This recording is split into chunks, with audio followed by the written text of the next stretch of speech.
Okay, ഇനി അടുത്തതെന്ന് പറയുന്നത് ഓൾറെഡി നമ്മൾ പറഞ്ഞു P/Q ഫോമിൽ നമുക്ക് എഴുതാൻ പറ്റുന്നതിന് നമുക്ക് റാഷണൽ നമ്പേഴ്സ് എന്ന് പറയാം.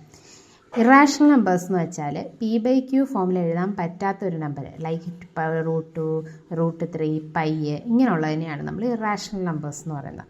പോളിനോമിയൽസ് എന്ന് പറയുന്നത് നമ്മൾ ഇത്രയും നേരവും പഠിച്ചത് എക്സ് മാത്രമായിട്ടുള്ളതല്ലേ, എക്സ്പോണൻസും കൂടി ചേർന്നുള്ളതിനെയാണ് നമ്മൾ പോളിനോമിയൽസ് എന്ന് പറയുന്നത്. ഈ ഒരു ഐഡൻറ്റിറ്റി നമ്മൾ പറഞ്ഞു. മൈനസ് വരുമ്പോൾ ഇവിടെ മൈനസ് വരുമെന്നേ ഉള്ളൂ. മുമ്പേ നമ്മൾ പറഞ്ഞായിരുന്നു ഈ ഐഡൻറ്റിറ്റി. കോർഡിനേറ്റ് ജോമെട്രിക്കകത്ത് നമ്മൾ എക്സ് ആക്സിസും വൈ ആക്സിസും പറഞ്ഞു. ഇവിടെ ഇതിനെ നമുക്ക് ഇപ്പം ഇങ്ങോട്ട് എക്സ്റ്റെൻഡ് ചെയ്യാം. ഇതിനെ ഇപ്പം ഇങ്ങോട്ട് എക്സ്റ്റെൻഡ് ചെയ്യുമ്പോൾ ഇത് -x എന്ന് പറയും, താഴോട്ട് വരുമ്പോൾ -y എന്ന് പറയും. ഇത് first, second, third, fourth coordinate എന്നാണ് പറയുന്നത്.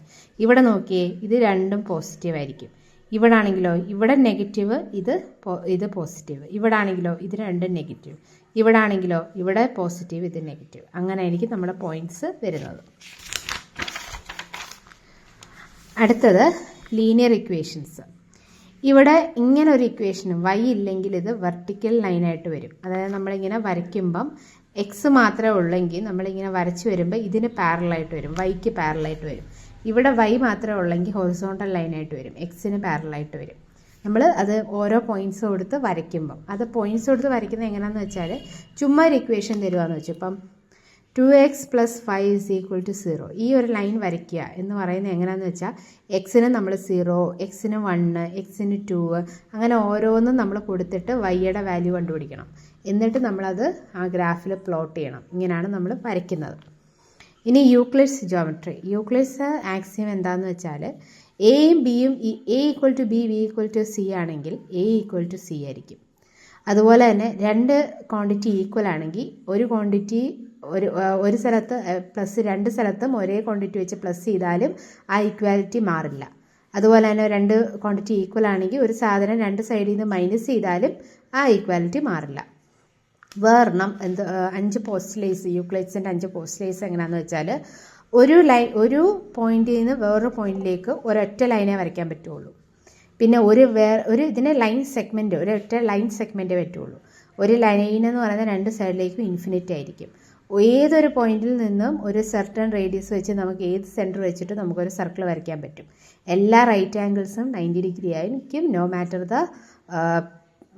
മാറ്റർ ദ പൊസിഷൻ, എല്ലാ റൈറ്റ് ആംഗിൾസും 90 ഡിഗ്രി ആയിരിക്കും. ഇനി നമ്മൾ ഒരു രണ്ട് പാരലൽ ലൈൻസിൻ്റെ ഇടയിൽ കൂടെ ഒരു ലൈൻ വരച്ചാൽ ഈ ആംഗിളും രണ്ടും കൂടി കൂട്ടുമ്പോൾ 180 ഡിഗ്രി കിട്ടും. പിന്നെ റിഫ്ലക്സ് ആംഗിൾ എന്ന് വെച്ചാൽ > 180 ഡിഗ്രിയെയാണ് നമ്മൾ റിഫ്ലക്സ് ആംഗിൾ എന്ന് പറയുന്നത്. ഇപ്പോൾ സപ്പോസ് ഇത് രണ്ടും പാരലൽ ലൈൻസ് ആണ്. ഇങ്ങനൊരു ലൈൻ നമ്മൾ ഇൻ്റർസെക്റ്റ് ചെയ്തു. 1, 2, 3, 4, 5, 6, 7, 8 ഇതാണ് ഫോം ചെയ്ത ലൈൻസ് എന്ന് വെച്ചോ. ഈ 1നെയും 5നെയാണ് കറസ്പോണ്ടിങ് ആംഗിൾസ് എന്ന് പറയുന്നത്. ഇത് രണ്ടും ഈക്വലും ആയിരിക്കും. ഈ 2ഉം 6ഉം കറസ്പോണ്ടിങ് ആംഗിൾസ് ആണ്. അതുപോലെ 3ഉം 6ഉം ഈക്വൽ ആയിരിക്കും. ഇതിനെ ഓൾട്ടർനേറ്റ് ഇൻറ്റീരിയർ ആംഗിൾസ് എന്ന് പറയും. അതുപോലെ 4ഉം 5ഉം അതിനെ ഓൾട്ടർനേറ്റ് ഇൻറ്റീരിയർ ആംഗിൾസ് എന്നാണ് പറയുന്നത്. ഇനി 1ഉം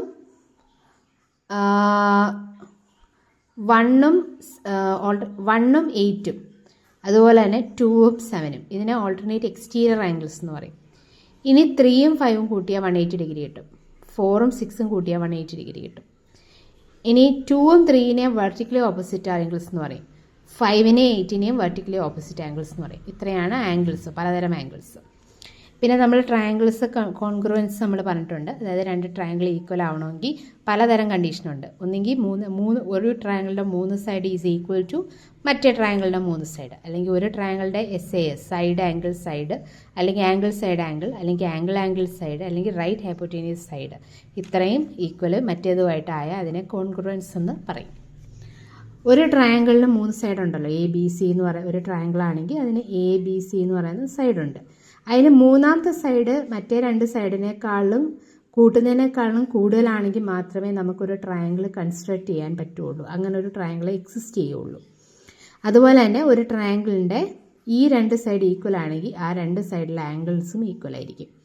ഇനി ഒരു ട്രയാങ്കിളിൻ്റെ ഏറ്റവും വലിയ ഒരു സൈഡിൻ്റെ നേരെ ഓപ്പോസിറ്റ് ഉള്ള ആംഗിൾ ആയിരിക്കും ആ ട്രയാങ്കിളിൻ്റെ ഏറ്റവും വലിയ ആംഗിൾ. ഇനി ക്വാഡ്രിലാറ്ററൽസ് എന്ന് പറയുന്ന ഒരു ക്ലോസ്ഡ് ആയിട്ടുള്ള ഒരു ഫിഗറാണ്. 4 സൈഡുള്ള ക്ലോസ്ഡ് ആയിട്ടുള്ള ഒരു ഫിഗറിനെ നമ്മൾ ക്വാഡ്രിലാറ്ററൽ എന്ന് പറയും.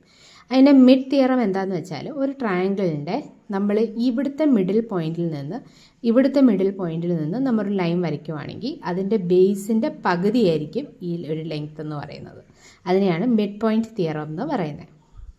ഇനി നമ്മൾ ഒരു പാരലോഗ്രാമിന് 2 പാരലോഗ്രാംസ്, ഈ 2 പാരലോഗ്രാംസിൻ്റെ ബേസ് സെയിം ആണെന്ന് വെച്ചു. അതായത് ഇപ്പോൾ സപ്പോസ് AB എന്ന് പറയുന്ന ഒരു ബേസിൽ നിന്ന് ഞാൻ ഇങ്ങനെ ഒരു പാരലോഗ്രാം വരച്ചു, ഇങ്ങനെ ഒരു പാരലോഗ്രാം വരച്ചു. അപ്പോൾ ഇതിൻ്റെ ബേസ് സെയിം അല്ലേ?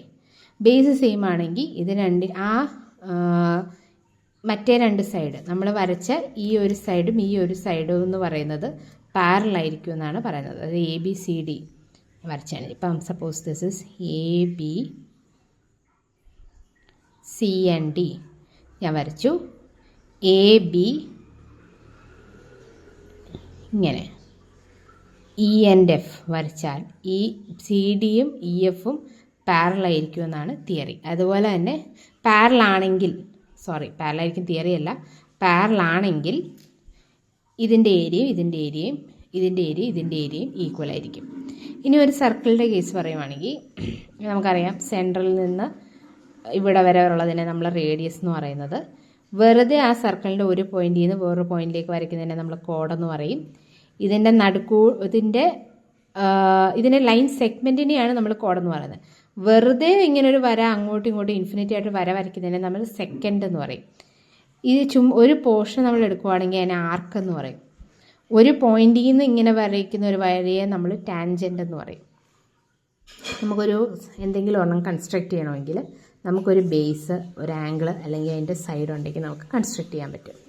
ഹെറോൺസ് ഫോർമുല എന്താണെന്ന് വെച്ചാൽ നമുക്കറിയാം ഒരു ട്രയാങ്കിളിൻ്റെ ഏരിയ എന്ന് പറയുന്നത് half into base into height ആണ്.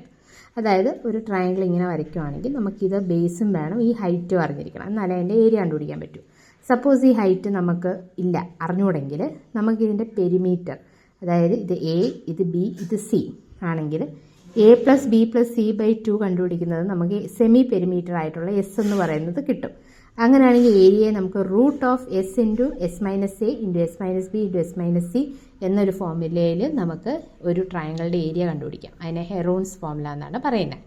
ഇനി പലതരം സർഫസ് ഏരിയയും വോളിയവും. ഒരു റൈറ്റ് ആംഗുലാർ, നമ്മൾ മുമ്പേ പറഞ്ഞു, ഒരു റൈറ്റ് സർക്കുലാർ സിലിണ്ടറിനകത്ത് അതിൻ്റെ ഇതിൻ്റെ കേർവ്ഡ് സർഫസ് ഏരിയ എന്ന് പറയുന്നത് 2πRH. ടോട്ടൽ സർഫസ് ഏരിയ എന്ന് വെച്ചാൽ 2πR × R+H ആണ് അതിൻ്റെ ടോട്ടൽ സർഫസ് ഏരിയ. വോളിയം എന്ന് പറയുന്നത് πr²H. ഇനി ഒരു റൈറ്റ് സർക്കുലാർ കോൺ ആണെങ്കിൽ അതിൻ്റെ കേർവ്ഡ് സർഫസ് ഏരിയ എന്ന് വെച്ചാൽ πRL. Total surface area, curved surface area എന്ന് വെച്ചാൽ എന്താണെന്നറിയാമോ? അതായത് ഇപ്പോൾ ഇങ്ങനെ ഒരു ഗ്ലാസ്, ഇതിനകത്ത് ഈ ഒരു കേർവ്ഡിൻ്റെ സർഫസ് ഏരിയ, അതാണ് curved surface area. Total surface area എന്ന് പറയുമ്പോൾ എന്ത് വരും? ഇതും വരും, മേളത്തെയും വരും, താഴത്തെയും വരും, ടോട്ടലായിട്ടുള്ള കേട്ടോ. അതാണ് difference. Curved surface area πRL, total surface area πrR+L, volume എന്ന് വെച്ചാൽ 1/3 πr²H. അടുത്തത് ഒരു സ്പിയറിൻ്റെ ആണെങ്കിൽ surface area πr², volume 4/3 πr³. ഒരു ഹെമിസ്ഫിയർ എന്ന് പറയുന്നത് ഇതാണ്, പകുതിയായിട്ടുള്ള ഹെമിസ്ഫിയറിൻ്റെ കേർവ്ഡ് സർഫസ് ഏരിയ ഇതിൻ്റെ എല്ലാത്തിൻ്റെയും പകുതി വരും. അപ്പം 2πr², ടോട്ടൽ സർഫസ് ഏരിയ എന്ന് പറയുന്നത് 3πr², വോളിയം എന്ന് പറയുന്നത് 2/3 πr³. ഇനി ഇതിനകത്തൊക്കെ ഇതെന്തുകൊണ്ടാണെന്നറിയാമോ? ഇതിന് സർഫസ് ഏരിയ, ഇതിനകത്ത് ടോട്ടൽ സർഫസ് ഏരിയ വന്നത്, അതായത് ഒരു സ്ഫിയർ എന്ന് പറയുമ്പോൾ ഇത് മാത്രമേ ഉള്ളൂ, അതിനത് വേറെ ഇല്ല. പക്ഷെ മറ്റേതിനെന്ന് പറയുമ്പോൾ ഇതും ഉണ്ട്, ഇതാണ് അതിൻ്റെ കേർവ്ഡ് സർഫസ്. ടോട്ടൽ എന്ന് പറയുമ്പം ഇതും വരും കേട്ടോ. ഇനി നമുക്കറിയാം ഈ ഫോർമുലകളെല്ലാം എഴുതി വെച്ചോണം, ഇതെല്ലാം പഠിച്ചോണം കേട്ടോ. ഇനി സ്റ്റാറ്റിസ്റ്റിക്സിനകത്ത് മീൻ, മീഡിയൻ, മോഡ് നമ്മൾ പഠിച്ചു. പ്രോബബിലിറ്റി എന്ന് പറയുന്നത് എന്താണ്? നമുക്ക് ഫേവറബിൾ ആയിട്ടുള്ള ഔട്ട്കം എത്രയാണ് by total number of outcomes എത്രയാണ്. ഈ പ്രോബബിലിറ്റി എപ്പോഴും 0 അല്ലെങ്കിൽ 1ൻ്റെ ഇടയിലായിരിക്കും, ഡെസിമൽ ഫോമിലായിരിക്കും. ഒന്നെങ്കിൽ 0 എന്ന് വെച്ചാൽ എന്താ, പ്രോബബിലിറ്റി അവിടെ ഒന്നും നടക്കില്ല. 1 എന്ന് വെച്ചാൽ ഷുവറായിട്ട് അത് നടക്കുകയാണെങ്കിൽ പ്രോബബിലിറ്റി 1 ആയിരിക്കും. ഇനി probability of not happening will be 1 - probability of happening. അതായത് ഇപ്പം probability of getting a head എന്ന് പറയുന്നത് 1/2 ആണ്. 1 എന്ന് വെച്ചാൽ ഹെഡ്, 2 എന്ന് വെച്ചാൽ number of outcomes which is tail and head. അപ്പോൾ 2 ഉള്ളൂ. സോ ഇത് അപ്പം what will be the probability of getting a tail? Probability of getting a tail will be 1 - probability of getting a head കേട്ടോ. ഇനി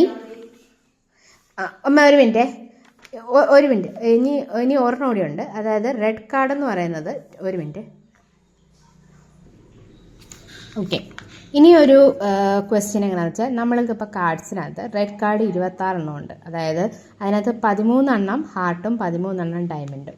ബ്ലാക്കും മറ്റേ ഇലയും ക്ലോവും ഇല്ലേ, ക്ലോവും ക്ലാവറും പിന്നെന്തുവാ ക്ലോവും അല്ലേ, അത് 13 വെച്ച് 26 എണ്ണം ഉണ്ട്. പിന്നെ ഫേസ് ഷേപ്പ് ആയിട്ടുള്ള എത്ര എണ്ണം ഉണ്ട്, KQJ, അതായത് 3 എണ്ണം വെച്ച് 4 സെറ്റ്, ടോട്ടൽ 12. അപ്പോൾ what will be the probability that you will get a red card? എന്തുമായിരിക്കും റെഡ് കാർഡ്സിൻ്റെ പ്രോബിലിറ്റി? 26 divided by 52. ടോട്ടൽ 52 അല്ലേ, അപ്പം 26 കിട്ടാം. What will be the probability that you will get a heart എന്ന് ചോദിക്കുമ്പോൾ എന്ത് കിട്ടും? ഹാർട്ട് കിട്ടാനുള്ള പ്രോബിലിറ്റി 13 ആണ്. അപ്പം 13 ബൈ 52. അങ്ങനെ മനസ്സിലായോ? അപ്പം ഇത്രയാണ് സംഭവം.